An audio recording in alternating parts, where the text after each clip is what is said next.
tried my best just to work it out, but I still feel dumb. What have I become? What have I become? What have I become?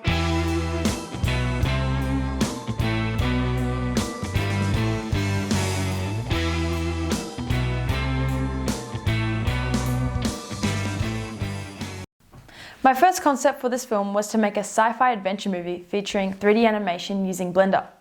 Around this time, I'd finished watching Stranger Things, so I was really inspired by their visual effects and storyline.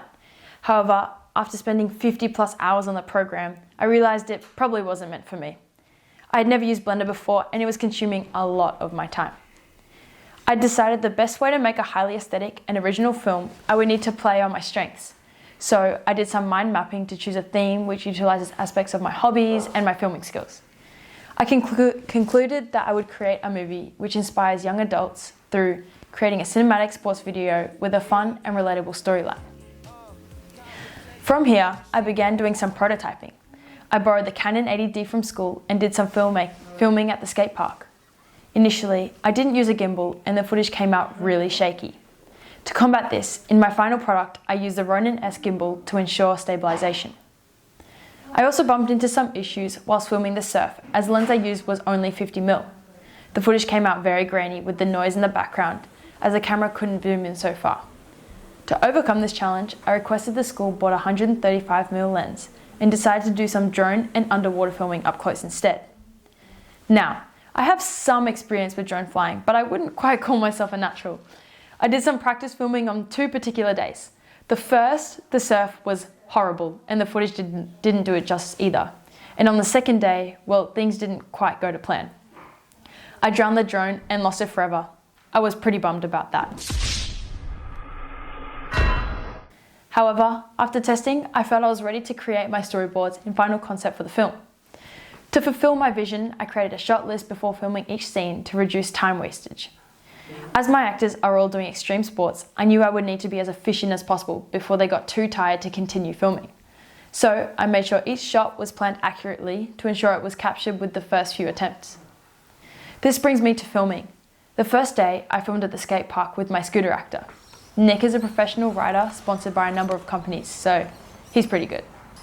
We filmed all in one day, starting at Manly Vale, then moving to Balmoral Beach via private transport. Before filming, we ensured all appropriate personal protective equipment was used, such as a helmet, and also made sure the park was empty before attempting to film, as I didn't want to put myself or anyone else in danger. We utilised both the Canon and GoPro for this segment. One of my biggest issues while filming was the weight of the camera. It was so heavy. I found it really difficult to keep him in frame. On a number of occasions, I even missed a shot, making him do the trick multiple times, which made him really, really exhausted. I missed it.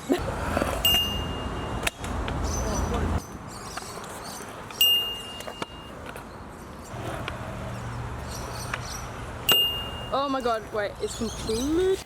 Next, I aim to do surf film. However, due to a number of rainy days, I was set back in time.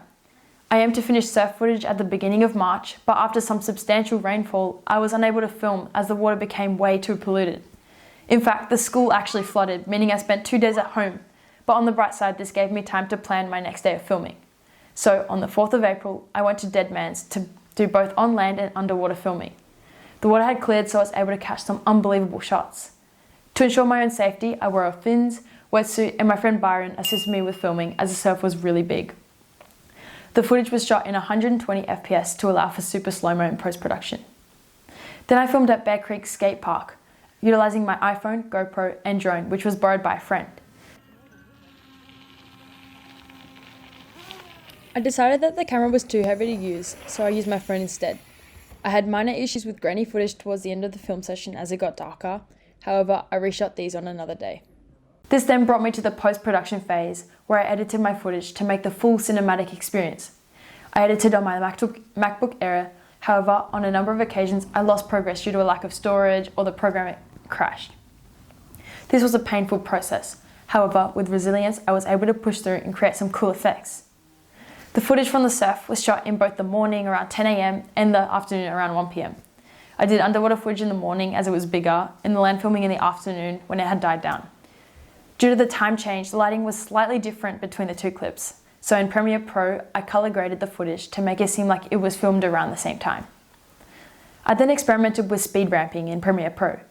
I used a time remapping tool and created keyframes to slow and speed up the footage to match the beat of the music. This not only added another dimension to the film, but also allowed me to disguise the blurry footage.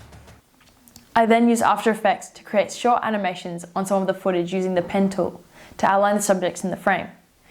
This was a simple process which added quality to the footage, making simple videos seem so much more engaging.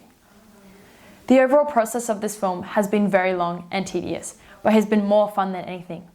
After spending long hours working on this product, I'm extremely happy with how the final movie came out, and I believe it has been a success. I've been able to portray all the skills I've learned along the way, and this final product is an accurate representation of where I sit right now with my filmmaking.